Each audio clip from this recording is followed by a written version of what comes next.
Josh and William are going to bring. Yeah, now we see on Joshua's side the Tapu Koko, Gyarados, Celesteela, Marowak, Porygon 2 and the Garchomp. And on William's side the Tapu Koko, Porygon 2, Kartana, Gigalith, Raichu, Alolan and Gyarados. Well, this is a pretty standardish looking team from Joshua, what we call standardish. We didn't have big tournaments yet, but a lot of players on the in-game ladder used Tapu Koko, Gyarados, Marowak, Celesteela, Porygon 2 and Garchomp, and I think some regionals in the US have shown that this team style works well. On the other side, the team is kind of similar. We got Tapu Koko, Porygon 2 and Gyarados as well. Despite we got Gigalith without any option. Sorry guys, there is an option to trick him on Porygon 2, but you got Gigalith and there is Raichu going for the fast mode with Tapu Koko, and we got Kartana, a pretty aggressive Ultra Beast, firing off strong Leaf Blades, Sacred Swords, Smart Strikes, Night Slashes, what else can you run? Psycho Cut. It's pretty aggressive Pokemon, but falls down to almost every special attack, right? Yeah, that's right. And I'm pretty curious what kind of Porygon 2 sets they both have, because William is more Trick Room position when he's playing with Gigalith, for example. Yeah. But the only Pokemon who can use a Trick Room for his advantage is maybe Marowak, if he's going to train it on more attack and bulk and less on speed. But now we see in the lead, on the William side, the Raichu and Tapu Koko lead. On Joshua's side, we see Tapu Koko and Gyarados. This is interesting. Raichu, Alolan Raichu got Search Server as ability, which doubles up his speed, when electric terrain is up, as it obviously is now. And Josh brought Gyarados and Tapu Koko, and that Gyarados is surrounded by electric type Pokemon, where it doesn't want to be, right? No, he don't want like to be it, especially when you're running on Joshua's side Discharge. But anyway, Joshua got his Garchomp in the bag, so he always has the option to get it out, to switch the Garchomp in for safe predict. But anyway, William can use the safe Thunder. I don't know if he's maybe running Discharge or Thunderbolt, yeah. But I'm really curious if he's going to attack. But now we are seeing, like I said, getting out of the Gyarados, but the Marowak putting in. And we see a Psychic coming up from Raichu, aiming at Tapu Koko, doing a really good amount of damage. Tapu Koko firing back a Dazzling Gleam, again doing good amount of damage, and we see a second Dazzling Gleam coming from Williams Tapu Koko and knocking out Josh's Tapu Koko for the 4-3 lead for William Townsley. Yeah, we've seen the Life Orb on Williams Tapu Koko. It means he's more offensive. Maybe he won the speed time, maybe not. The only person who knows is William, because he hit second. But now it's a very decent, actually a very good position for William now, because first of all we see the attack boost, not the special attack. I will mind later. Yeah, like I said, very comfortable position for William now, because you still have your fast and strong electro Pokemon there. Marowak is a pretty good electro Pokemon counter, but anyway, you have the option of Psychic, and if he's running the Z Crystal of Psychic move, it's going to really do a lot of amount of damage on Marowak, but no, never sure. Porygon 2 always has a Trick Room option, so you can attack him with the Electro type attack. Absolutely, we have seen a big amount of damage Psychic does, and Tapu Koko goes out, and in comes again a second Porygon 2, and again gets the attack boost. And we see, as you have already said, we see the sub move from Raichu coming out, doing a whole lot of damage. Shattered Psych, it's the Psychic sub move. Yeah, we didn't see a protect by Marowak, so it's going to be a really huge amount of damage. I'm really curious, how well is he trained in special defense, and whoa! Pretty good trained, if you ask me. Absolutely, that is a bulky Marowak. And now it hits back with a Shadow Bone, taking out that Raichu. And catching up now, 3 Pokemons on the line for everybody. Yeah, an interesting choice. Porygon went for not for the Trick Room, if he's running Trick Room, but went straight for attack onto Porygon, maybe hoping for some status conditions here? Yeah, this is absolutely an option. I've seen loads of Porygons running Toxic these days, just in case game comes down to a timer or something, and just in case you need to stall out defensive Pokemon, because there are a lot of defensive teams out there, and Toxic is absolutely a viable option. And in comes Gyarados, getting off that Intimidate, lowering Marowak's and Porygon 2's attack stat. Yeah, and Porygon always have kind of slot problem when you're running it, because you always want to have Protect, you always want to have Recover, Step Move for Tri-Attacks, always important. Ice Beam, T-Bolt, so much option, Toxic how you mentioned, and where's the space for Trick Room? But anyway, a big surprise would be when you see the Thunderbolt out of Joshua's Porygon 2, and but before that you have to switch out to Marowak, of course. Absolutely. But we see it, maybe we see a Thunderbolt.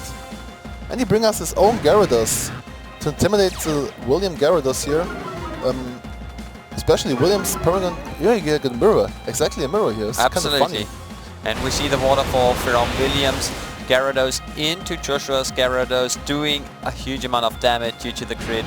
And now Porygon is firing off again and getting the paralyze on Gyarados, which is interesting. And we see the Toxic. One Porygon, two Toxic in another. Yeah, now we see the first Toxic, and this is a pretty decent position for William if he's going to stall out everything next to Porygon. Yeah. Because this is always a way how you can deal with some heavy Pokemon like Porygon 2 or Celesteela. Just knock out everything next to it and then have something in the back what can deal pretty decent with it. And when you get poisoned so early in the game, it's a pretty comfortable position for you. Absolutely, absolutely. That poison might come in handy later on for William. His Gyarados cannot do too much damage to neither Gyarados or Porygon 2. It's always hard to commentate on mirrors like this to say Gyarados on this side, Gyarados on that side, but I hope guys you enjoy it anyhow. And it's a really tough situation we're in, and we are going to see some action now. Yeah, now using the Paralyze to his advantage, just putting up the Dragon Dance up for the boost. And just, putting up, and now we see the Toxic on for Joshua and William, so he takes the Toxic and now he's thrown it back, so we have kind of the same position now, but anyway, Joshua is from the Gyarados side here a little bit more comfortable position, because he got a +1 speed boost, +1 attack boost, but now we see the Trick Room, and he can use the speed boost anymore. He's now the fastest Pokemon on the field, what in Trick Room means he's the slowest. Absolutely, so this is the situation. We got Trick Room up, William Tansley, Gyarados is paralyzed, meaning it may or may not be the slowest Pokemon on the field, depending on how fast it is trained. Both Porygon 2s are poisoned, and Joshua got a Dragon Dance up with his own Gyarados, meaning that the damage output of Joshua's Gyarados is a bit higher than as it is from Williams, and this situation is going to be,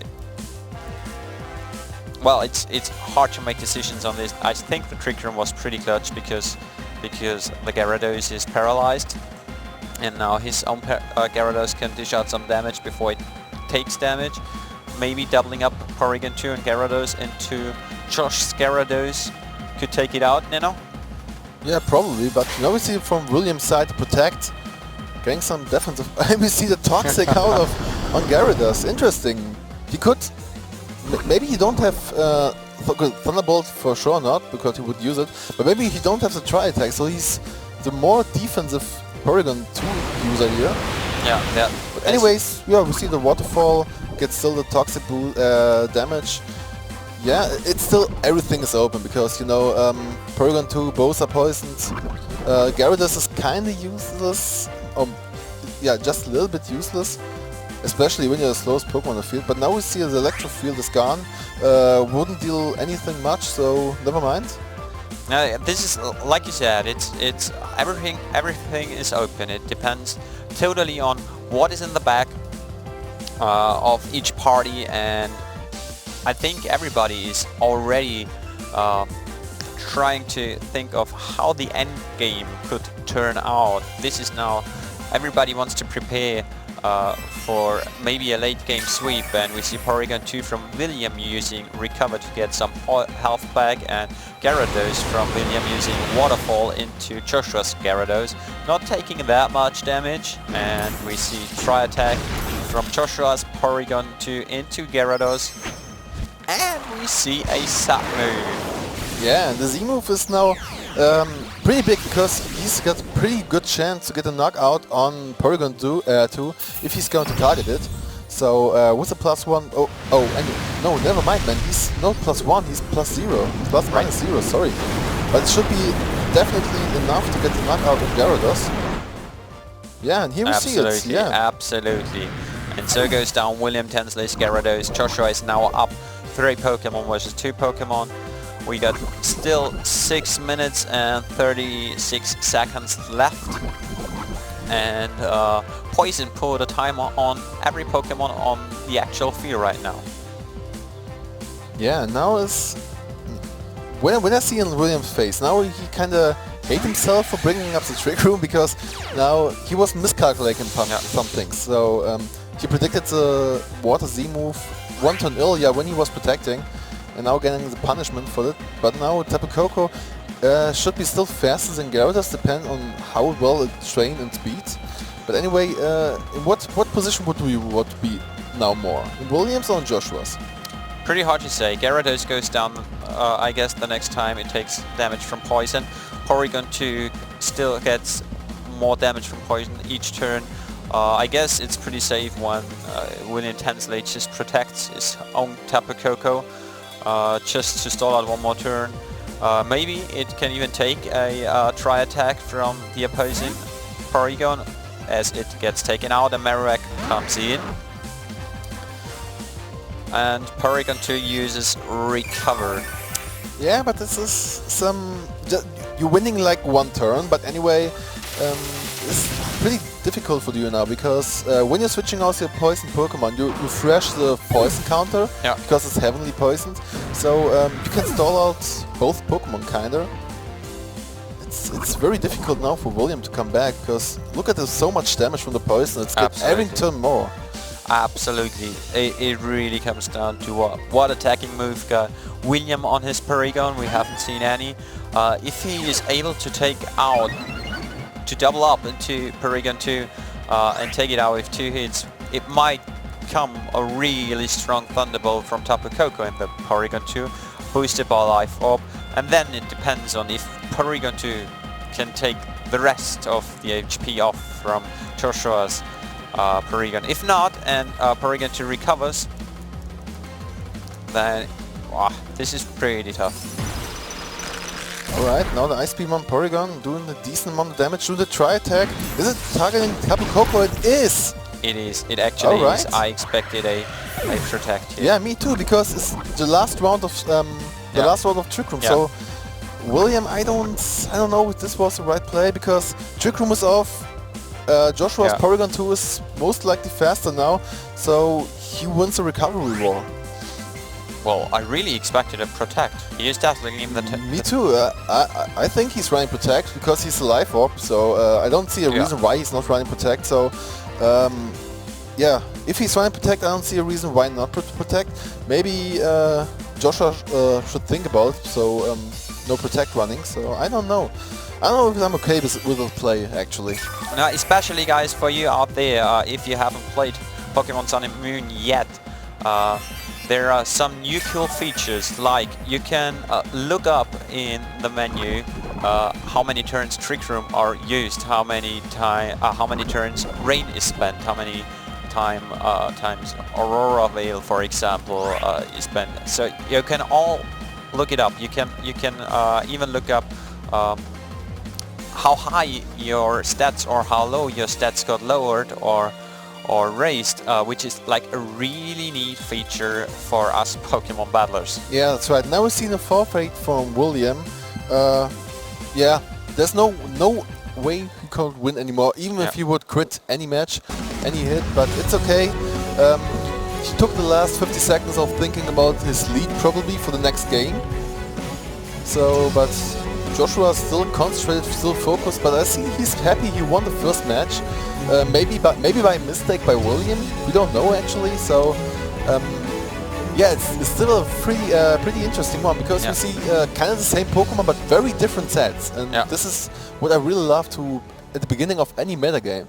You have like a bunch of Pokemon, but because there's no standard set, there's no rules how to play it. So you play it your own way. You play it faster, slower, more bulk, less bulk, and this is how we see it. We saw a very bulky, a very slow Porygon 2 on William's side, and a kind of normal one, maybe speed one, Porygon 2 on Joshua's side. I know, who knows, but now we see Joshua already picked his lead, so already picked his 4 Pokemon very quickly.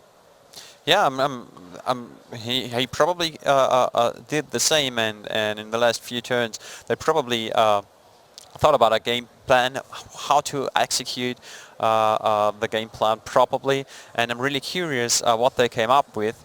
I'm really curious if we are going to maybe even see that Gigalith to get stand up, to dish out good amount of damage to Coco, Gyarados, Marowak, Porygon. Let's see. Yeah, now we see the lead by Joshua, the Porygon and the Marowak lead, and by William we see the Raichu and the Gyarados lead. Okay. That Raichu Gyarados lead reminds me of your national team 2014. Oh yeah, this was a beautiful time. Yeah, absolutely. That Raichu though threatens that Marowak again. We now know it is powerful enough to fire off really strong psychic attacks. So if Gyarados decides to double up into that Marowak, he could take it out, so it's in danger. On the other hand, the Porygon could... Did we see it? If it got Trick Room as well? We didn't see it, but I don't think he was going to use it now, because I'm pretty sure William got his Porygon 2 in the back, so he can always switch in and get some damage stuff. But Raichu isn't in the comfortable position, because he could just fake out the Porygon and Marowak could deal a huge amount of damage on Raichu. But never mind, he's switching it out and gets his Gyarados in, brings the Intimidate off to both Pokemon, knowing William is not to do any electric type attack, so the switch is kind of free. But okay, this was fast. Now see the fake out on Porygon. And now the Water Z-move from Gyarados, okay. It's probably aimed at the Marowak slot. It's most likely, yeah. Yeah. But anyway, even if it's... yeah, it's in the Gyarados slot. Yeah, pretty good switch by Joshua actually. Yeah, taking out, bringing out the Intimidate, taking the, like a little bit of 30%, like 30-40%. It's a good trade for a Z-move actually, so good play by Joshua. Absolutely, Joshua brought himself into a good position, though the Gyarados is threatened again by Raichu. He got Marowak in the back, he got his Porygon to start toxing at this point, because the Porygon does not have to threaten anything at all right now. I'm really curious what William's plan is here. Oh, see the redraw of Gyarados into Marowak. Yeah. I actually really like this games, having a ground Pokemon or lightning rod Pokemon in the back. Now the mind games, am I switching it in, am I not switching it in, who knows? Only person who knows is me. So, but we see the first time the Gigalith with the Sandstream. Yeah, as expected, Gigalith takes appearance, and pretty good switch there from Joshua by switching in the Marowak, but William also capitalized and tried to make this possibility down and switching his own Gigalith in, which now threatens the Marowak, of course. Yeah, but anyway, depends on what is Gigalith running, because he always has to, he learns, like I think, every rock move. Maybe not headbutt, but most likely every rock move. So maybe you see a rock slide, maybe a stone edge. Yeah. So you're always afraid to bring in Gyarados, because when you bring Gyarados and it's in a rock move, even with Intimidate, you don't like to take it. No. Yeah, but anyway, we see a switch out from Raichu into the Gyarados. Safe protect by Marowak, so no risking any switching by your own Gyarados. And Ice Beam from Porygon 2 into the Gigalith Flood, doing a little bit of damage. And we see a Earthquake, something we do not see that often on Gigalith. We see Earthquake coming off, doing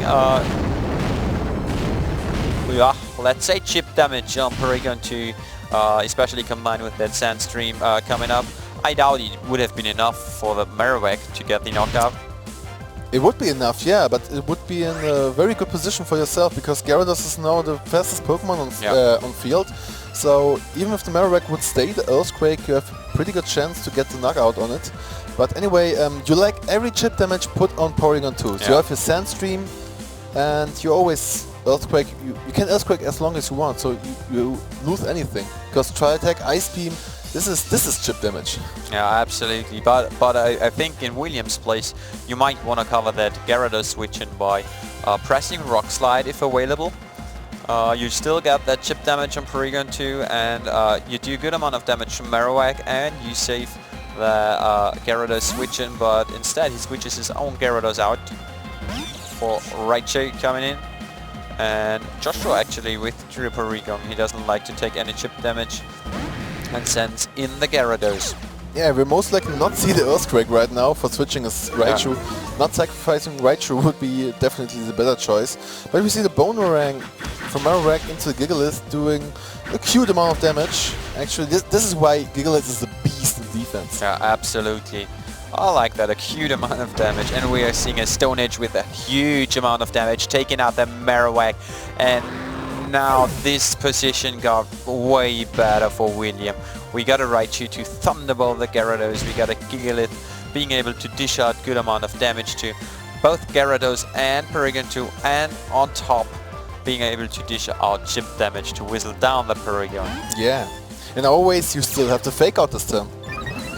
Absolutely right. That Raichu can still abuse the fake out. Which Pokemon would you fake out? Anyway, I would fake, depends on Porygon, I would just fake out the Porygon, and no matter what Gyarados do, oh no wait, the Dragon Dance is way too, I'm sorry, I was forgetting that, Sebi, thank you for that. This is the reason why you're next to me. You're my brain, I just Thunderbolt the Gyarados and try to get damage off on Porygon 2 as much as possible. Maybe putting Porygon 2 into that range to get knocked Maybe down. we see a William play by not faking out Gyarados, but faking out Porygon 2 and attack it. But never mind, he's not doing it. Bringing a safe play by picking up Gyarados and gets Intimidate off is maybe the better play when you are in the back. So if William would be 1-0, he would be... I'm pretty sure he would fake out the Porygon, but when you're on a comfortable... he is doing it! Absolutely right, Nemanja. Absolutely right. Oh, come on, William. Why didn't you... I thought he was... I was pretty sure he was fake out in Porygon, but fake out in Stone Edge would be so lovely play. Yeah, absolutely. Because this would have given Joshua hard times thinking about which Pokemon William is going to target next. When both Pokemon are in range to get knocked out. And now we got Raichu and Gyarados on William's side, and Porygon 2 and Gyarados on Joshua's side. Now we might see some Dragon Dance action, huh? Yeah, might. Maybe we'll see some Encore action, but unfortunately not. We see a Thunderbolt into Porygon 2, okay. And the Waterfall, the double up Porygon 2 will be enough. No, not even close. No. Okay, this could change everything. You see the Roar? This was pretty much reads. William didn't expect Joshua to stay in with Gyarados and going for an attack, so he didn't press Thunderbolt in that slot. On the other hand, Joshua expected William to Dragon Dance instead of attacking straight. That's why he used Roar. This was pretty much rate based, and now there is a pretty comfortable situation for William Tensley pressing Thunderbolt twice. Indeed, man. And this is the reason why you just can let Gyarados from Joshua Dragon Dance, because when you have Tapu Koko on the field on the back for the Electric Surge, and thanks to Surge Surfer, you're always in the way outspeeding position expect of Gyarados. Yeah. But yeah, it's now an easy play for William. Just get a double Thunderbolt off. Dazzling Gleam also enough, sure. Yeah. Should be enough. Even thanks to the Life Orb and the stab. Yeah. Yeah. And we see the knockout of Porygon too. And Tapu Koko takes some damage, some recall from Life Orb. And still, William is in a pretty good situation. That Gyarados is protected right now. So Tapu Koko from Joshua has to take out both William's electric types, and that's pretty hard to do. It is, yeah. Joshua kind of needs to double protect right now with Gyarados to try with Tapu Koko to get a knockout on Raichu. You know, you want to just KO it because he's a way fast Pokemon. Yeah. But William has two options with Raichu. He can get the T-Bolt, Thunderbolt onto Gyarados, or get the Z-move, the Psychic Z-move into Tapu Koko.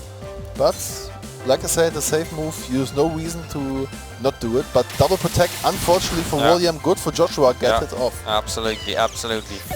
Well, he had to go for the double protect. Yeah, sure, it was his only out, and again, it will be his only out to win a speed tie again. Now we're going to see William Tansley sending in his last Pokemon. Yeah, not really sure why he was pressing Dazzling Gleam, because Thunderbolt would be a huge amount of damage. Yeah, really. Absolutely. Because Dazzling Gleam is okay, but even if Thunderbolt is resisting it, even this, it's still way important because you got the electric field on it, you got still the stab, not the single target, what's always good in VGC, so and you would be over 50% for sure, but I think in the end it's not that important. No, you're absolutely right, and this is now a pretty awkward situation. We got this happens so often this game. We got again a mirror, but William still got a Pokemon in the back, and Joshua trying to go for the triple protect doesn't work. William takes out Gyarados from Joshua, bringing him down to only Tapu Koko left. And let's see what discharge. We are seeing a discharge. Is it enough to take Tapu Koko out? It actually is. Okay, it actually is. Yeah, I don't think it's this crit mines. I don't think, like I said, but maybe not. Depends on the nature of Tapu Koko from William. But yeah, it's still not over. You got the Gigalith in the field. Yeah. You got the Sandstream, and every rock Pokemon gets a Sand boost on. But anyway, Gigalith is very known for his huge amount of death, but his special defense, well, it depends on. It's tough. Well, we will see it. We will see it. We will see. And it's enough. It's enough. William Tansley takes it to a third game, taking out that Tapu Koko with an Earthquake. That was wow. It suddenly came down to came on the edge. Beautifully played by William, actually, really. So good played by William. Even this is a very good trained special defense trained Gigalith. I mean, okay, we know its special defense is decent. Yeah. Even in the 7th generation, you get like a little buff because some special defense points you get plus on, you know. But anyway, in the Sandstorm, every rock type gets a 50% special defense boost. Yeah. This is always interesting, but still we get the electric field on. Yeah. So every electric move also get boosted by 50%. So this is one of the weaknesses from Tapu Koko. It's so fast. It's one of the fastest Pokemon in this Alola Dex. But like 130 points. This is so much. Yeah. This is Aerodactyl, man. This is Jolton. This is the high class of speed here we are talking about. But anyway, his attack and special attack is decent actually. When you compare it to the other Tapus, Tapu Bulu attack for especially, or Tapu Lele for special attack, Tapu Koko is just speedy. It's kind of fast, but not that fast, you know? No, absolutely. Not strong. Absolutely. I still wonder why Joshua doesn't want to bring that Celesteela in.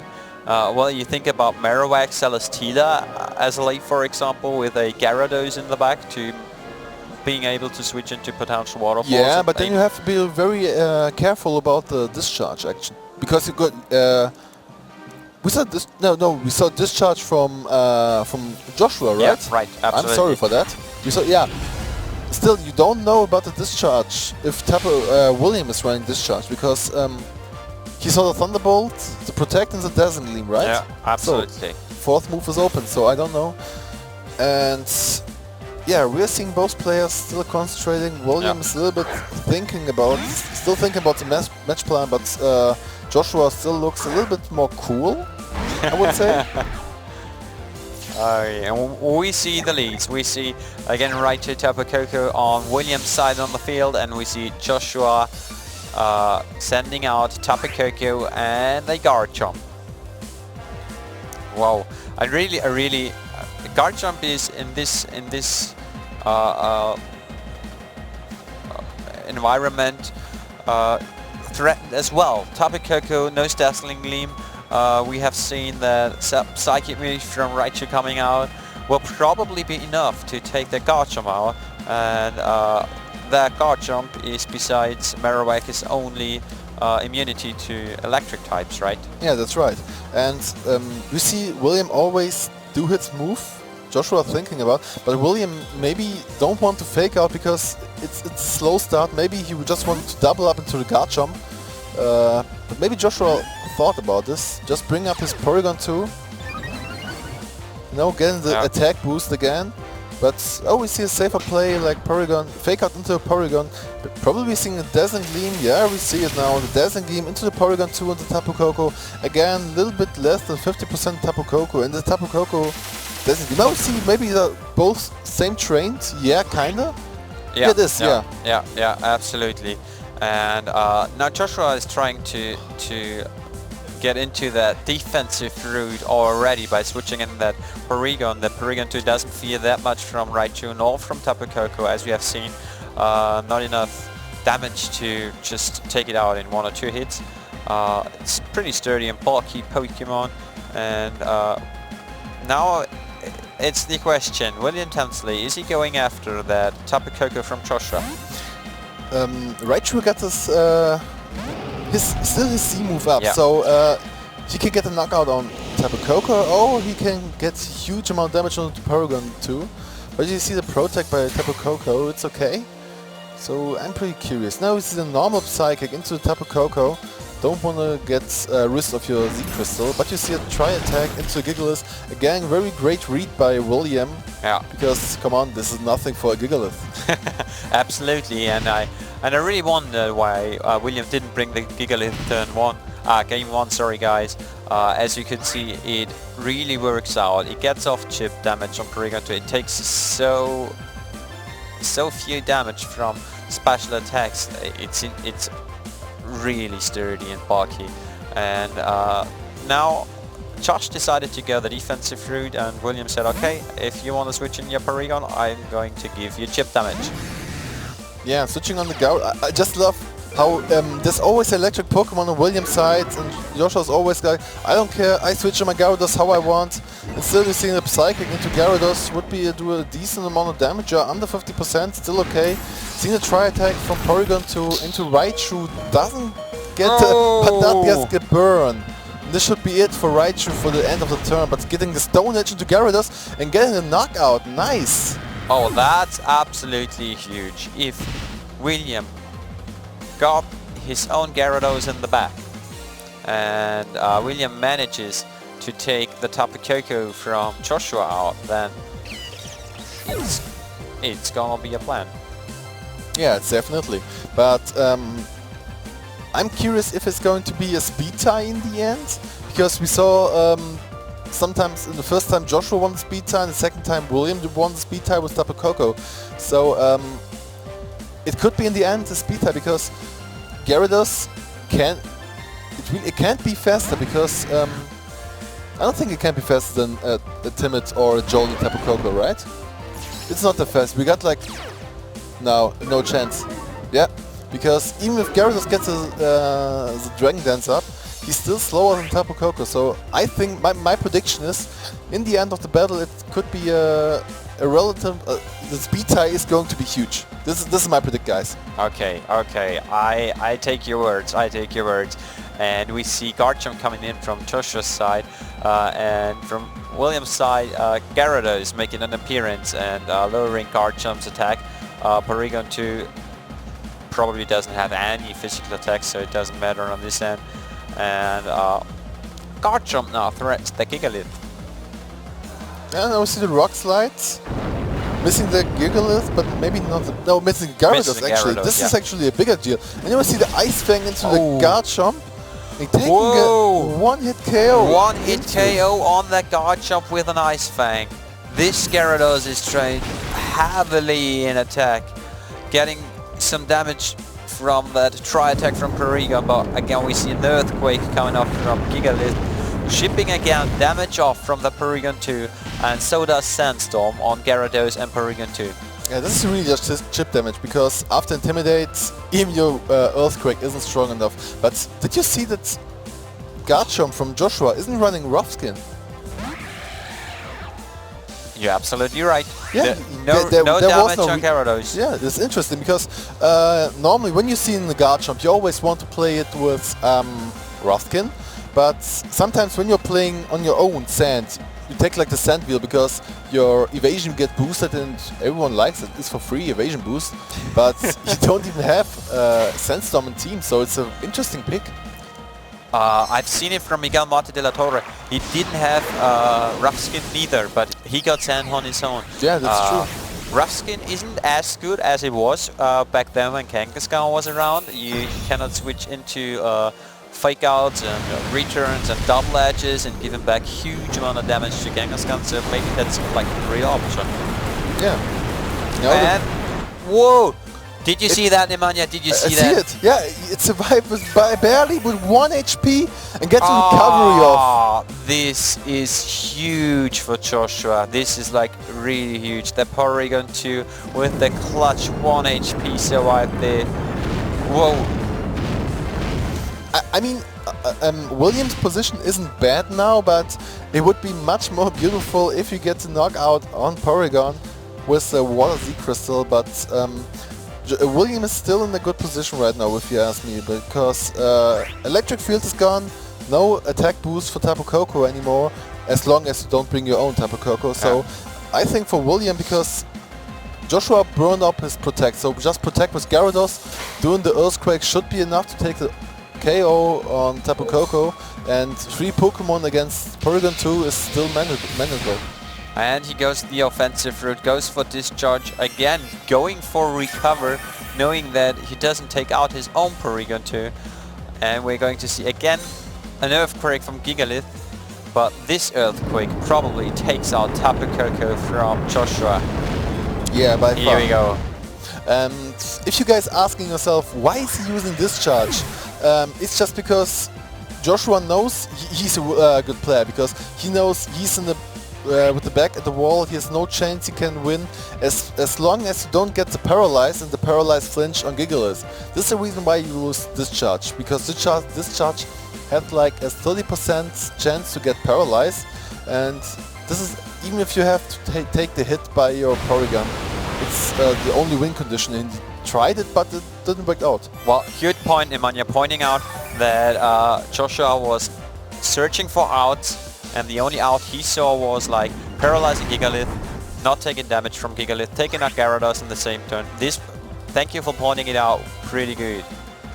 Yeah, and the only thing Joshua can do, he don't give up anyway. He's not in the best position, but still he's there, and he can recover himself so long up, because why not? What do you have to lose?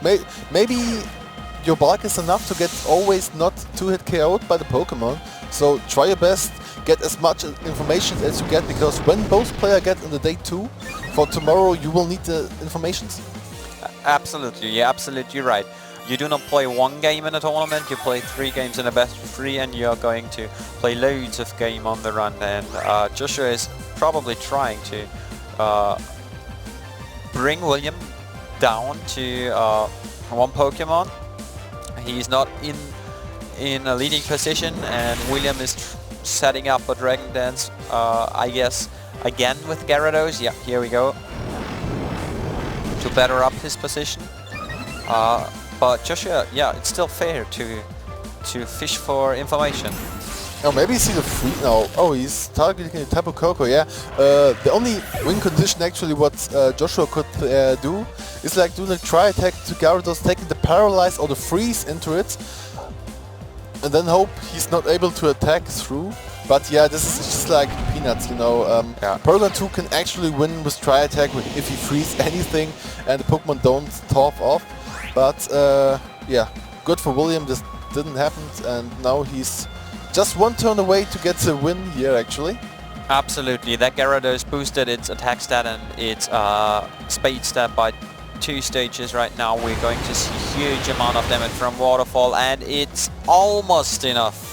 Almost enough. This is a very, very bulky Porygon 2, because... Absolutely, absolutely. Almost every Porygon 2 runs Eviolite, which boosts both your defense and special defense a lot. And we're seeing the Earthquake from Gigalith combined with that chip damage from Sandstorm again. Probably takes it out in the next Waterfall. Yeah, I'm curious if Joshua is running the thing, because in the end William can just attack, you know, waiting for a crit, but now we're seeing the forfeit by Joshua, and congratulations to William to get the win and the 5-0 in the very... I love the position when you are XO in the tournament. Yeah. That on the left-hand side of your screen, we have Juan's team of Tapu Koko, Celesteela, Gyarados, Alolan Marowak, Porygon 2 and Raichu, and Ryosuke Kosuge's team on the right-hand side is going to be Alolan Ninetales, Celesteela, Tapu Lele, Alolan Raichu, Gastrodon and Tapu Koko. It's really interesting teams here. It is interesting, because we got the typical European team by Juan here. Yeah, nothing big to mention. It really depends on the splits, what he's using. Maybe he's also running like Joshua Raw. Maybe he can push up more with it. But Ryosuke here getting the Tapu Koko Raichu combination still was Tapu Lele, what I was expecting to see more often in this tournament, actually. Yeah, we've actually avoided Tapu Lele a little bit on stream. We saw a couple in the earlier rounds, but a very, very dominant Pokemon, very, very strong special attack, very, very useful special defense stat as well. And guys, we are just about to kick into this round 6 battle here in the Pokemon European International Championships live in London between Juan and Ryosuke Kosuge. Yeah, definitely. And I'm curious because seeing the Ninetales in Ryosuke's team is always very interesting, because Ninetales is one of the best lead Pokemon in my opinion, because there's not much Pokemon who resist the hail. So when you're running a Sash in the lead, what's also a very usual option, it's difficult to keep the Focus Sash, because hail breaks it after the turn of the end of the turn. So it's always kind of difficult to deal with it. And having the ability to have hail is really nice as well, because it allows you to wear down the opposing Pokemon, like Sandstorm, like we saw with William's Gigalith. And that was really important to be able to get through the Porygon 2. And we're actually going to see the leads now. We've got the Alolan Classic, I like to call it, the Alolan Raichu and the Tapu Koko next to each other, and Alolan Raichu and Tapu Lele coming out for Ryosuke Kosuge. And most importantly, we saw that the Psychic Terrain went first, which means that Tapu Lele is running a Choice Scarf. That's true. Indeed, man. This is also why you always have to be so concentrating battles, because the movement always what effect comes first means you are the fastest Pokemon, means always look up for Intimidate, always look up for every ability, because what moves first, what moves last is the speed of your Pokemon, of your opponent. And having Choice Scarf, Tapu Lele, and we're actually going to see the Fake Out coming out from Alolan Raichu on Juan's side of the field. The Surge Surfer is going to double its speed. We're going to see the Moon Blast coming out from Tapu Lele. It's going to do massive damage. It's going to do it's going to do a fair amount, leaving 21 HP for Alolan Raichu. And we're going to see the Dazzling Gleam coming out from Tapu Koko. And yeah, so managing to avoid taking damage from Alolan Raichu on that first turn. Yeah, and pretty good position now for Ryosuke, because Scarf Tapu Lele is also one of my favorite Tapu Leles, because it got so much special defense, so much special attack. Speed is the only thing, would I say, it's not the best, it's okay, it's decent, but when you push it up with the Choice Scarf, you're in a pretty good position, and Alolan Raichu by Juan isn't able to get a knockout on Raichu from Ryosuke, I guess. Maybe if you run the Crystal Z move with Psychic, maybe you're able to get a knockout, but I don't think so. We're seeing a switch out from Tapu Koko into Celesteela. So Celesteela is going to hit the field. It does not want to take a electric type Z move or any sort of electric type attack from this Raichu, but we're actually going to see the Psychic Z move coming out here. We're going to see a Shattered Psyche from Alolan Raichu, and this could do some big damage if it goes into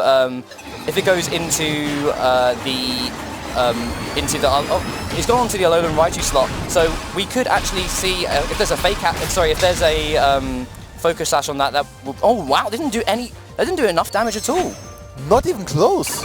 Oh, we're actually going to see a following Shattered Psyche right here from the Alolan Raichu on Ryosuke's side of the field, and so this could pick up the extras onto the Alolan Raichu on Juan's side of the field, and if it's targeted that Celesteela, Celesteela's going to enjoy eating that attack. Yeah, it will, but I was pretty sure for the Tapu Koko, because you don't need to burn your Z move so early in the match for Raichu with kind of 23% HP, not even percent, but yeah.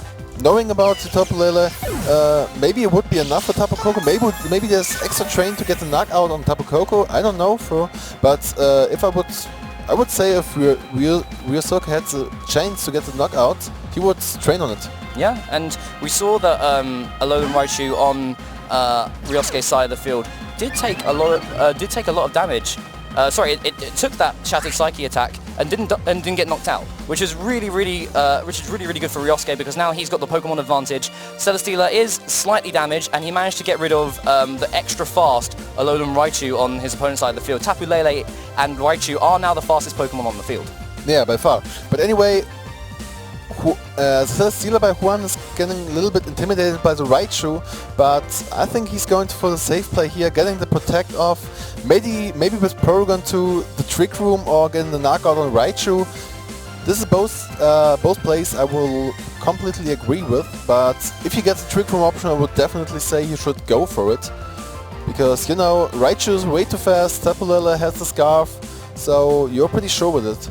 Or maybe you do an big predict and get like protect on Porygon and attack with Celesteela, but this would be too insane. So we actually see the switch out from Tapu Lele there, and it's going to bring in Gastrodon. Celesteela is going to protect itself. Are we going to see the Trick Room? So we're actually going to see the Thunderbolt first, obviously, onto the Porygon 2. What is Porygon 2 going to do here is try attack, so it's going to try and knock out that Alolan Raichu. So Ryosuke saving his Tapu Lele for later on in the game and losing his Alolan Raichu, but now we get to see what he's got in the back. Yeah, and maybe we don't have here the Trick Room option by Porygon too. What's very interesting, because when we are starting this tournament, I would have thought like Trick Room is always in the move, should always be in the move pool by Porygon too. For one way because of the speed control, other way for if you don't run Trick Room but you want to reverse the Trick Room from your opponent, for taking advantage by any Trick Room team. But maybe we see the trend more just for the recover, maybe also against the toxic one. So I'm pretty curious. But now we see the substitute for Celesteela from Ryosuke. So we see Ryosuke Celesteela is moving first, and we're actually going to see the Leech Seed coming out for Juan Celesteela onto that Gastrodon there. And Porygon 2 is going to be using Toxic as well, so it's going to try and wear down that Gastrodon. And Toxic on Porygon 2 seems to be a play that a lot of trainers are liking to make at this point in time. And we're actually going to see the Scald coming out from Gastrodon here onto that Celesteela. Will it pick up the burn? It really wants to. No burn from the Gastrodon there, and a little bit of recovery from Celesteela for the leftovers. Then this is not an open field for both players, because having the Leech Seed out is always very difficult, but being Leech Seed, Celesteela always have the chance to get the recovery. I don't think we didn't saw leftovers now, right? Or we've seen leftovers on both Celesteela. Yep. Oh, thank you, man. Yep. So we've seen the good recovery by Leech Seed and the leftovers. So I don't think if Ryosuke wants to keep the Gastrodon out of the field, but without a Gastrodon, he can probably target up in the Celesteela, breaking this up at least when Celesteela and Porygon 2 are attacking. So I'm curious if he's going to stay with Gastrodon or not. This is a question. Giving Celesteela the percentage of heal, Yep. Or maybe getting the burn off, 30%. And Juan's in a nice position if he chooses to heavy slam the Gastrodon slot, because if Gastrodon stays in, he keeps his healing going and he gets more toxic damage. But if he heavy slams into that slot as well, he could pick up the knockout on Tapu Lele. So we're talking about the key turn right now, right? So let's see what happens. We're actually going to see is this going to be a Leech Seed as well? This is a Leech Seed going to go on to the opposing Celesteela. So Ryosuke saying, hey, I like that tactic, maybe I'll use it myself. And we're going to see the heavy slam going to come out onto that Gastrodon slot, hoping to pick up a knockout onto this Tapu Lele, which doesn't come in. So Gastrodon taking that quite well. We're going to see the tri-attack coming out from Porygon 2, so a double target into that slot. Gastrodon surviving with about a third of its health, going to eat that Citrus Berry to take it back up over half. And we're going to see the Leech Seed, and also, no, sorry, we're going to see the Scald coming out first. Scald go on to the Porygon 2. Will it pick up the burn? It does not. So no burns for Ryosuke, which he would have liked just to help him whittle down these really bulky Pokemon from Juan's side of the field. And we can see leftovers from both Celesteelas and the Leech Seeds as well. Yeah, indeed, man. But even if Ryosuke don't get the burn, he's still playing himself in a very good position. Don't get to switch off on the Gastrodon, predicting he's going for the attack into the Gastrodon's stat. But anyway, getting the Leech Seed out from Celesteela on Celesteela is everything. On Ryosuke's position is the best thing you can have. Leech Seed out and your substitute from Celesteela. Juan, this is now a difficult position because Celesteela got his Leech Seed on Gastrodon, but also got Leech Seed by Celesteela. So do you want to keep in just to get some recovery? Don't you want? But still you can. You want to get rid of the Gastrodon. This is the plan right now. Yeah, and seeing as both trainers do have their Tapu Pokemon in the back, Juan does have the Tapu Koko and Ryosuke has the Tapu Lele. It's interesting to see how long we're going to stay. These Pokemon are going to stay on the field. So we're going to see the Protect from Celesteela and another Leech Seed coming out from Celesteela on Ryosuke's side of the field, going into the Porygon 2, again trying to get a little bit of additional healing back. We're going to see Recover from Porygon 2 now, so Porygon 2 is going to heal all the way back up to full. And we're going to see the Scald from Gastrodon into the Celesteela slot. So I want to say a little bit of a dead turn, but now we have this residual damage coming out onto both of Juan's Pokemon. And behind the sub, Ryosuke's Celesteela is looking pretty. It's pretty gritty, because the dream of every Celesteela player is when you get Leech Seed on both Pokemon. Because you get so huge amount of that. It's a very good chip damage, but way more important the heal you get, because we got after substitute still the full HP back from Celesteela's full hit points, and this is a so comfortable position for Ryosuke right now. And with the high defensive stats of Celesteela, that's why people like to use the this Leech Seed tactic and the substitute to be able to get this additional healing back and also pick up knockouts like that onto the Gastrodon. Yeah. So now Ryosuke is down to his final two Pokemon. Tapu Lele is the fastest Pokemon on the field, but against a almost full HP Porygon 2 and a resisted and a Pokemon that resists all its attacks in Celesteela, it's going to have to put in a lot of work to be able to get this Porygon 2 off the field. Yeah. Now. Even as Ryosuke is in a comfortable position, Juan has one job now. He needs to get the KO on Tapu Lele. But we're seeing the Thunderbolt. That's great. So we got the Thunderbolt there. And Paralyze. That is really, really nice for Ryosuke. This could be Ryosuke. huge, yeah, man. And now we're seeing. Is it the Heavy Slam? This is the Heavy Slam, yeah, onto the other opposing Celesteela. This is not going to do too much damage at all, but being able to get that much damage off onto the Celesteela is really nice. But we are going to see the Heavy Slam onto Ryosuke's Tapu Lele. That is going to go down. That is not going to be able to survive that. But the Thunderbolt damage was really nice there. It was nice he got the Paralysis, but it just didn't come out for him. Yeah, Paralyze could be really a thing later. Attack is... Oh, now we're talking about the offensive Celesteela here. This is interesting. Yeah, so we see the Ice Beam coming out onto Celesteela from on Juan's side of the field, and then we actually see that Celesteela on Juan's side of the field is more invested in its attack, so it's got quite a high attack stat, whereas the Celesteela on Ryosuke's side of the field is faster. So it shows the difference in training these two Pokemon, these two trainers have given their Pokemon. That's true. Now, this could be really huge for Juan right now, because the only Pokemon Ryosuke has now is Celesteela and the sub, but he don't mind because Juan can easily win with the timer out. So as long as Celesteela can protect right now. Yep. So Celesteela will protect here, trying to get as much HP back, trying to drain as much HP from the opposing Pokemon. It's going to eat up the Ice Beam there, and also the Paralysis as well. So we're going to see how much Leech Seed is going to come into effect here. But with Juan only having 3 Pokemon left, one of them being Tapu Koko, if he can break this sub, Tapu Koko does a lot of damage to Celesteela. That's true. But he needs to be able to get it down into a range where either Discharge or Thunderbolt will be able to pick up the knockout. With Celesteela at full health behind the substitute, Ryosuke is kind of just sitting pretty waiting patiently. Yeah, most likely the safe play by Ryosuke right now is just for the substitute. Oh, in the Heavy Slam right now. Oh yeah, my fault. He's faster than the Porygon too. Yeah, getting as much damage as possible, hoping not to get the sub break by the Ice Beam, the second one he hit now. And we'll see, and... Oh, there it goes. The substitute has been broken. Now it's important. And the Flamethrower from Juan. He's been keeping that in the back. How much damage will this do? Doesn't do too much. It's super effective, but that's a good amount of damage. So obviously, Ryosuke's Celesteela is faster, can set up another substitute, but showing that Flamethrower there is really important, firstly for Ryosuke in second game, but also for the fact that if he manages to break the sub again, Tapu Koko could find itself in range. But there's a lot of maneuvering that needs to go on here before the Leech Seed happens, and how much will this take away? Ooh, surviving with 2 HP, so the next turn it will go down. Yeah, and I don't think Juan wants to see that, because it's tough for him, because the only thing Ryosuke is doing right now is he can set up easy protect. You also can set up sub if you want to, but just an easy protect and you will be full by HP, or get knockoff on Celesteela. It's both the same, because Ice Beam do just a little damage, Tri Attack just do a little damage, but maybe Juan's going for the Ice Beam to get the freeze off.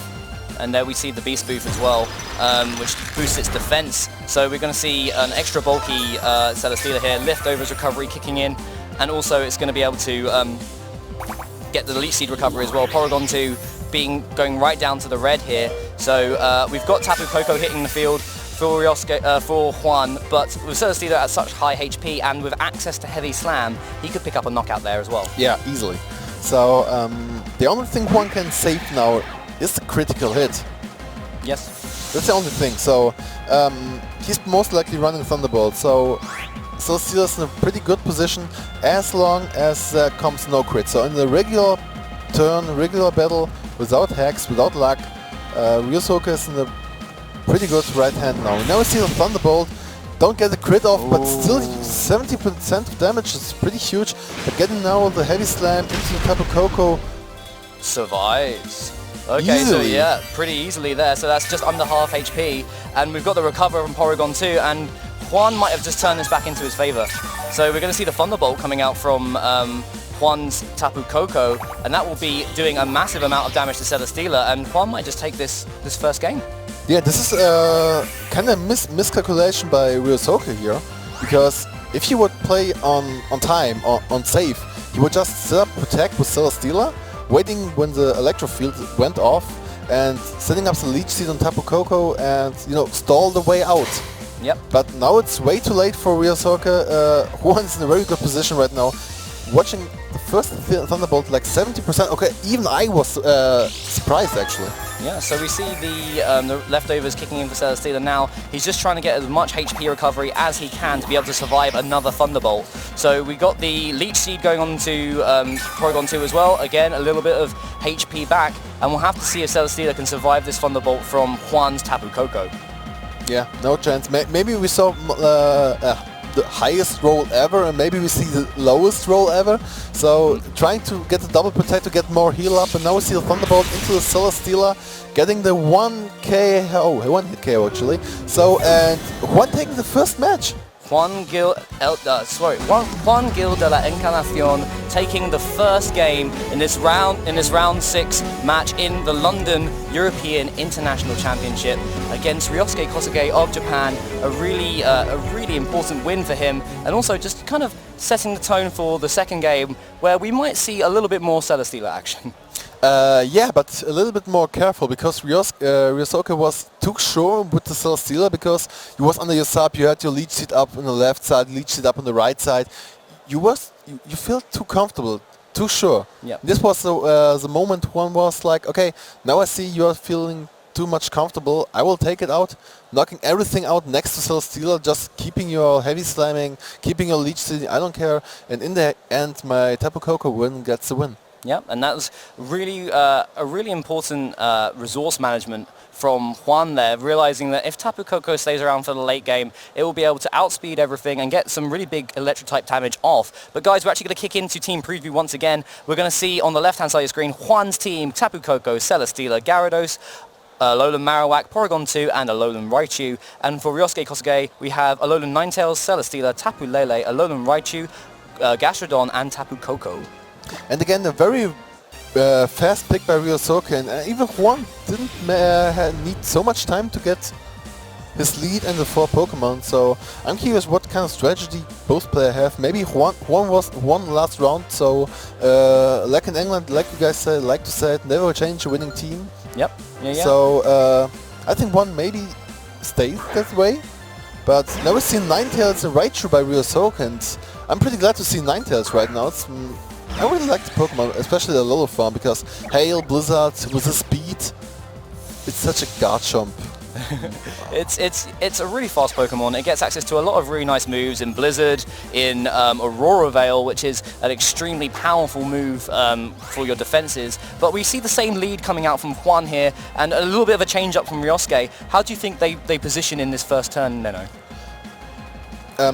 We saw the first game, the Juan's Raichu should be faster than the Raichu from Ryosuke, so it should be a very easy thing to get the fake out and maybe double up into Ninetales, because Raichu always had the fake out pressure, sure, but even only Psychic move into Tapu Koko should be able to do a huge amount of damage. Anyway, we don't saw the item from Tapu Koko from Juan, only that's no life up here.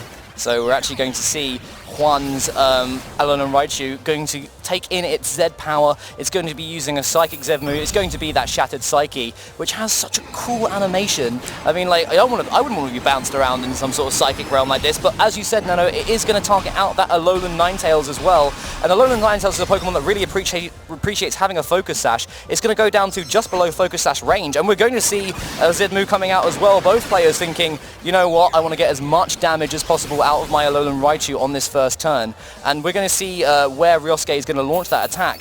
But having the option to be able to boost your damage output is really, really nice to have on this first turn. It is, man. It's also very interesting to see both players have the fake out option, but none of them is using them.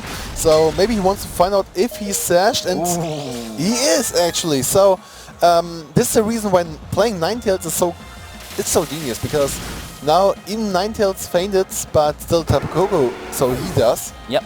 So both trainers losing one Pokemon this first turn. The Hail coming into nice effect for Ryosuke, but having the Focus Sash on Tapu Koko is an interesting choice. We've seen a lot of different items on Tapu Koko. Some people choosing to run a more bulky version, some people running a more offensive version with Life Orb, and having the Focus Sash is quite a nice way to be able to increase the longevity of your Pokemon. It is, but always, like I mentioned before, Tapu Koko is a very fast Pokemon, but it's not that strong. So Life Orb's always one of the best choices, if you ask me.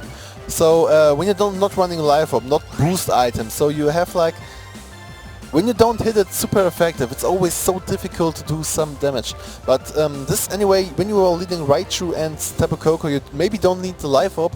When you just got the double electric types, the double step, electric field, this is enough damage, kinda. So, as Nino said, maybe Juan doesn't want to change a winning team, and it looks like he's perfectly happy to stick with some of the Pokemon that we've seen from the first game, whereas Ryosuke Kosuge has mixed things up. He has gone for his own Tapu Koko on his far side of the field, and he's got a lot of electric-type damage that he can do on this turn. Porygon 2 is a problem. Porygon 2 has been able to soak up a lot of damage in the last couple of turns, and we see that his Raichu is moving first. He's going to drop a Psychic onto the opposing Raichu, not doing too much, just going to leave it with about 2/3 HP. We're going to see the Thunderbolt coming out onto the Raichu on Ryosuke's side of the field, surviving with just a little bit of HP there. We're going to see the Hidden Power coming out onto Alolan Raichu as well, and that's going to be a knockout, so that's a critical hit. Alolan Raichu is going to lead the field, and Juan is down to his last 2 Pokemon. What is Porygon 2 going to do here?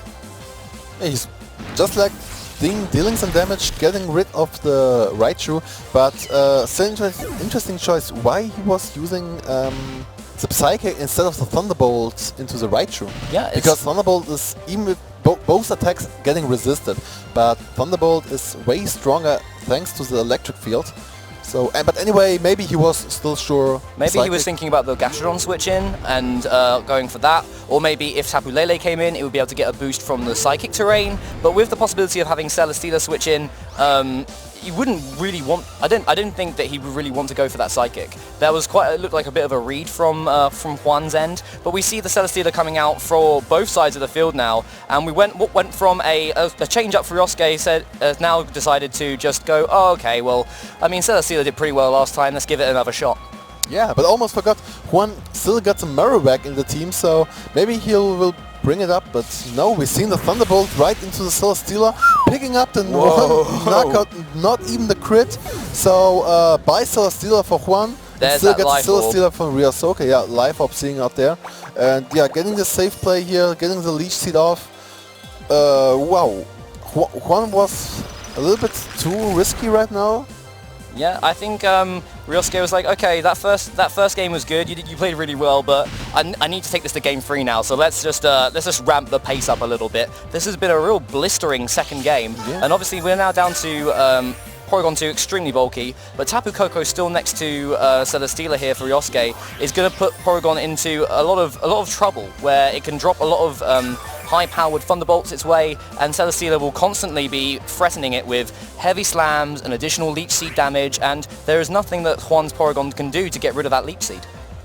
Yeah, and yeah, that's it. Ryosuke already got it. No chance Porygon can set up with Celesteela. He could maybe get up for the, getting up for the time stall against Celesteela. But the only thing Porygon still can do is like picking up the right prediction on the protect to get up the recover. And if he's able to knock out the Tapu Koko, maybe we got something right now. But it looks so tough for Juan right now. It's too tough for Juan. Maybe recovering right now because life, Tapu Koko gets a life up. So maybe you can life up so often. Recover up so often till Tapu Koko faints by his life orb, maybe.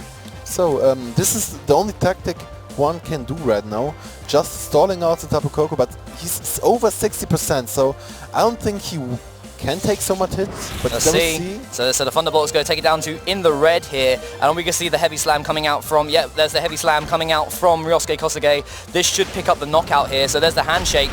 Juan definitely thinks so, and if not, the Leech Seed would do it itself. So we are going to go to game 3. Ryosuke changing things up there and for the better, really putting a lot of pressure onto Juan in the very early stages of that battle. Both players really had offensive leads, and there was a lot of I think we had a lot of issue with the Psychic play that Juan made there, and maybe thinking that it would have been better to go to the Thunderbolt. He might have been able to pick up the knockout onto the opposing Raichu and sped up the end game a little bit more in his favor to be able to have things around. But yeah, having the Thunderbolt on the Tapu Koko, Ryosuke Kosuge's end, being able to pick up the one-hit knockout on the Celesteela, huge. Yeah, it was huge, but I think it was just like a little risky predict by Juan. You have the Tapu Koko with probably life orb in front of you with your Celesteela, and you don't protect. So it was like, okay, I think you think I'm going to protect. I'm using the chance to get an attack off, and he didn't get. So risky play, but now this was a sure sign from Ryosuke to Juan. For I don't play games, so play safe, or every mistake you make, I will pay and punish you for it. I don't play games, I play Pokemon. That is my way. So once again, team preview for you now. We have Juan's team, Tapu Koko, Celesteela, Gyarados, Alolan Marowak, Porygon 2, Alolan Raichu, and we're going to see for Ryosuke, we have Alolan Ninetales, Celesteela, Tapu Lele, Alolan Raichu, Gastrodon, Tapu Koko, Nemanja. If I am Juan, do I change things up? If I am Ryosuke, do I change things up? I won one game the right way for Juan. Ryosuke won in particularly spectacular fashion. He really put the hammer down to Juan here. How do you think this is going to shake out? So Tapu Koko is for both players, because of the Celesteela, a very big deal. So Celesteela is a defensive Pokemon for winning the game, and Tapu Koko is the offensive key for the game. So I think both players will bring both. So Raichu, you know, fake out is always a great option. Winning a turn, getting the fake out pressure is something you always want as player.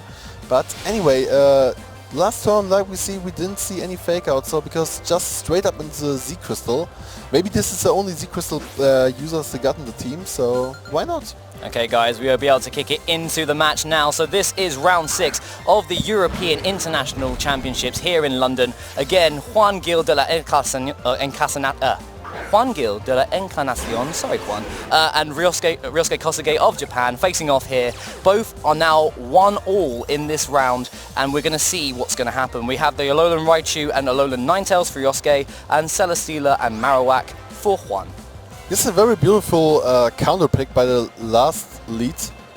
This is very, like I said, very great counter pick because Raichu Ninetales was a very great lead against Raichu Tapu Koko, but having Marowak now, having it always in the back and putting it out in the third game, and yeah, making Raichu kind of useless now because you always have the option to get the Psychic Z move into Marowak because this is a huge amount of damage.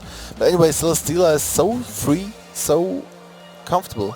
And we actually see the fake out there, so obviously the Lightning Rod is a big threat to Ryosuke's side of the field, and we're going to see, is that a Toxic? This is a Toxic. So we're going to see a Toxic coming out from Alolan Ninetales, going onto the Marowak on Juan's side of the field, and I think we see the Boomerang too. It's going to go onto that Raichu, and that's going to do massive damage. It's going to pick up a knockout without even needing the second hit. So Ryosuke, understanding that he needs to get rid of this Alolan Marowak to deal with Celesteela, and as you said, Juan, no, this is a really great pick for Juan.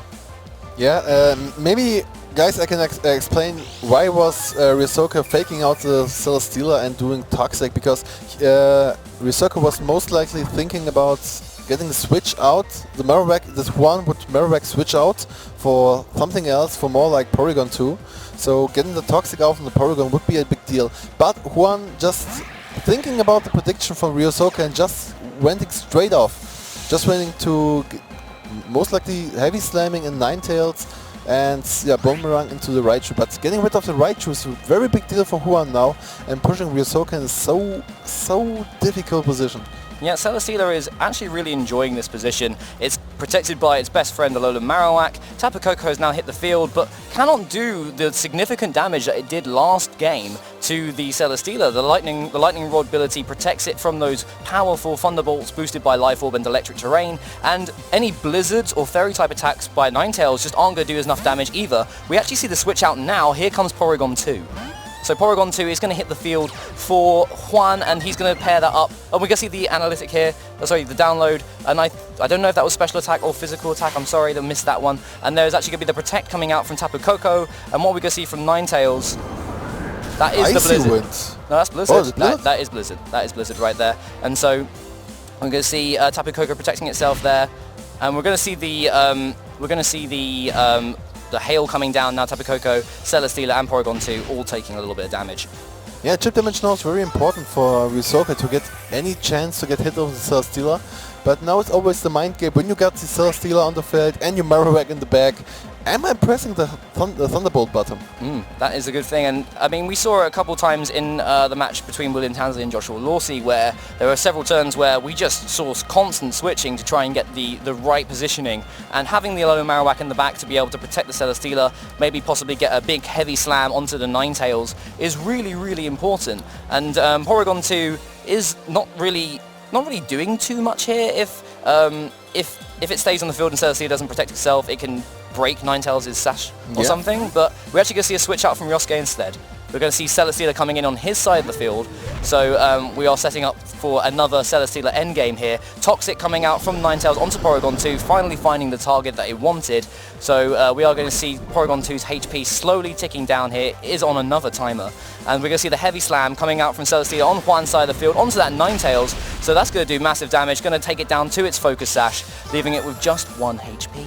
Yeah, and even seeing Toxic on a so offensive Pokemon like Ninetales is always very interesting, because even with Ninetales have so much moves, Blizzard is always the move it got. So, and you have access to many other attacks like Freezy Dry, like Icy Winds, Aura Wheel, like you said, and even Encore, I guess? I'm not sure. But it has a lot of really nice attacking options, and Aurora Veil is a very good supporting move, and it was good for Juan that he was able to get the Alolan Ninetales off the field before it could set up an Aurora Veil. So the try attack from Porygon 2 there, picking up the last little bit of HP and clearing the field in that respect. But we can imagine Ryosuke is probably going to bring Tapu Koko back in here, and he's got to now got to be thinking about, okay, when's that Marowak coming out? When am I safe to be able to get this Thunderbolt off? Yeah, and I don't think he will be so much safe. So again, offensive pressure by Ryosuke. This is. I like the turn now because one always got 4 Pokemon in the back. Having the Marowak in the back would always make it could be an obvious switch in, you know, but even Marowak should be kind of safe. But we saw the hidden power from Tapu Koko. It was very effective against the Raichu, so it could be ground. But we're seeing first the safe play by Ryosuke getting off the Protect and getting the Leech Seed off from Celesteela into Celesteela. If it ain't broke, don't fix it. We are now seeing the Flamethrower coming out again from Celesteela on Juan's side of the field, and that's going to do a significant chunk of damage to such a bulky Pokemon like Celesteela. Try attack going into Tapu Koko's Protect, and having the residual healing from the Leech Seed for Celesteela is huge for Ryosuke. He's finally getting into a position where he can slowly start to whittle away at these bulky Pokemon. Yeah, this is a very prediction high game because in theory Ryosuke could just get out in the T and Thunderbolt into Huron's Celesteela, get a knockout onto Celesteela, and this would be a way more comfortable position for Ryosuke. But Huron predicted it in just getting into the Flamethrower, so not even predicting, not even protecting, not even switching in the Marowak. So this is what I like. So these are mind games. Am I Thunderbolting? Am I not? What am I doing? Yeah. Maybe the best thing Ryosuke can do now is predicting the switch in Marowak and using the hidden power, because I think it should be ground. Yeah. Because it was very effective against Alola Raichu, so why not? Yeah, that makes sense. That makes a lot of sense. Ground type Pokemon do have a really nice way of hitting some of the popular. Oh, there it goes. So here we see it. Yeah, Thunderbolt. No risk. No, just taking the risk. Don't care about Marowak when he's switching in. And bold play. This was huge. Bold play. Bold play. Yeah. So yeah, the threat of Alolan Marowak not enough to deter Ryosuke from setting up that Thunderbolt onto Celesteela, and he also gets a substitute up and gets a little burn for his trouble. But having the Celesteela on Juan's side of the field gone is really nice. It is, yeah. But even this was a decent chance by Juan to get the burn off, and he did it. And thanks to the burn, thanks to the life orb, it would be a very short life for Tapu Koko right now. But fortunately for him, Hail stopped, so it's not so much chip damage anymore. But anyway, Juan's position right now, it's without Celesteela, it's difficult. It's just difficult. Even when you got your Raichu in the back, stalling it out, but Raichu don't like Heavy Slam too. And especially don't like Leech Seed. He needs to find a way to get rid of Tapu Koko, let the burn do its work, the life orb do its work, so he can get Marowak into a position where he can break that sub and do massive damage to Celesteela to win the game. So Alolan Marowak here is the key Pokemon for Juan, and we're going to see what each player are going to do now. We're actually going to see the Z move coming out for Juan's side of the field. It is once again going to be that Shattered Psyche attack from Alolan Raichu, and you imagine it's going to try and do massive damage to Tapu Koko, get rid of that on the field and just leave it 3-on-1 against Celesteela. Yeah, and it's okay to use the Z Crystal because you don't need it against Celesteela anymore, but yeah, it's okay. It's a why not position, because I want to see an animation, because I like the animation of Psychic Z move, so just press it. But any Thunderbolt and Psychic would be enough to take a KO. But anyway, seeing the Heavy Slam not doing even 50% damage, doing recover by Porygon, also good. Maybe when you get a chance to switch it out for later, to have more bulk. But even the very important thing now is when he gets the Marowak in the back, who is faster, Celesteela or Marowak? It should be Celesteela because the highest speed stat. But anyway, I saw some very fast Marowaks out there, so I'm very slow Celesteela, so I wouldn't be surprised if Marowak would be faster. We'll have to wait and see, Neno, we'll have to wait and see. And with Raichu still being on the field, there is a chance that we could see the substitute breaking on Ryosuke's end. So are we going to see a substitute play from Ryosuke just to get behind it again? He needs to find a way to get rid of this, this Raichu, and Juan is now going to set himself up into a position where he can hit Celesteela for super effective damage with both of his attacks. We're going to see the Thunderbolt coming. Oh, but no, that is a bit of a misplay there. We see the Thunderbolt coming out onto the Celesteela, but obviously it's going to be redirected by the Marowak. We're going to see the Heavy Slam go onto the Raichu here, which might not be enough to pick it up. It, yeah, survives at 14 HP, but a little bit of a misplay there from Juan.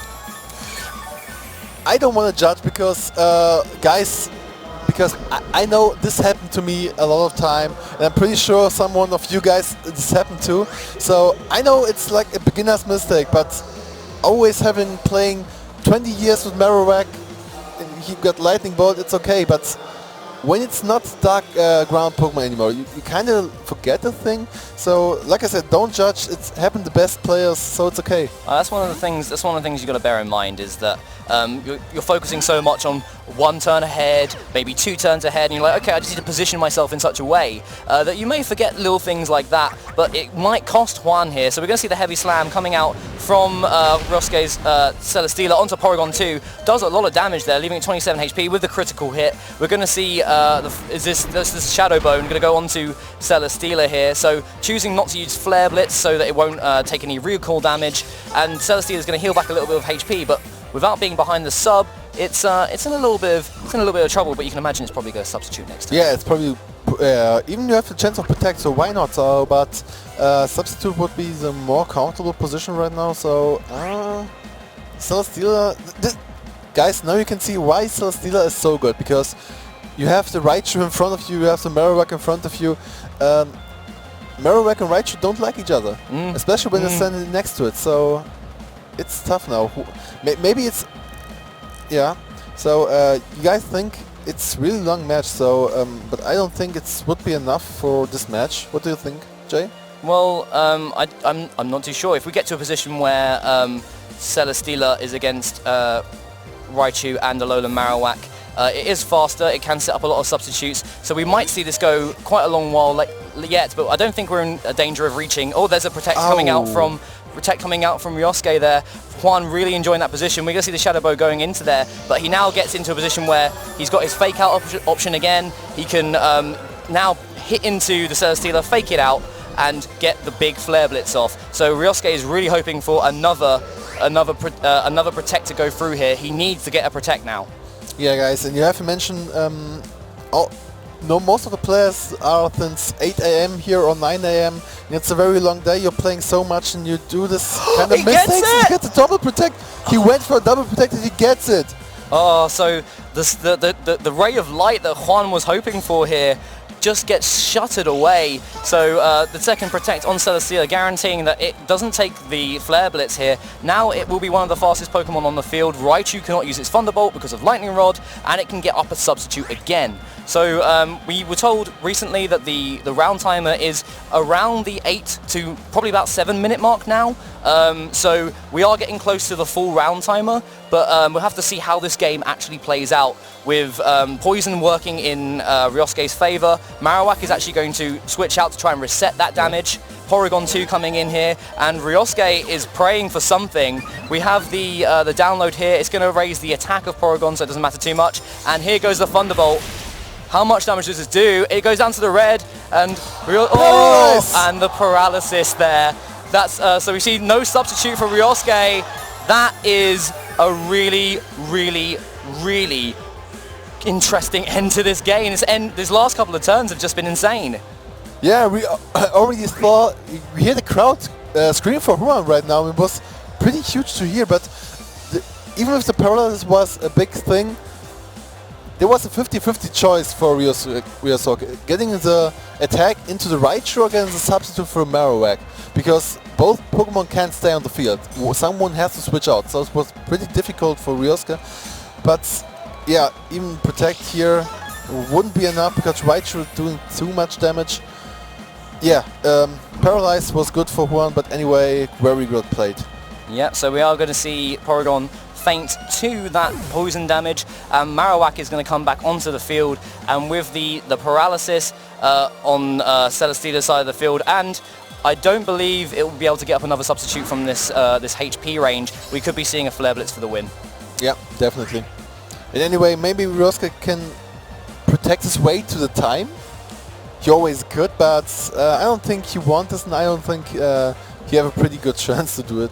So, but this is the only win condition he can use. So why not actually? Why not? So we've seen the double protect, always getting the double Here protect. we go. The second time, why not? Here we go. So we're going to see the hidden power coming out there onto Celesteela from the Alolan Raichu. We're going to see the Flare Blitz, and we've got 5 minutes left on the round timer here. So Ryosuke has to get into a position where he can get up a substitute to take this Flare Blitz, and it's going to be a long struggle. It is, yeah. One turn of paralysis could be the deciding factor here. As long as Juan has his Alolan Marowak on the field without losing it to poison, we could be seeing Juan will take this one. Oh, I see when the hidden power out there into Celesteela. And there we go. That's it. Flare Blitz into Celesteela, getting for sure the KO, and here we go. Juan beat Ryosuke.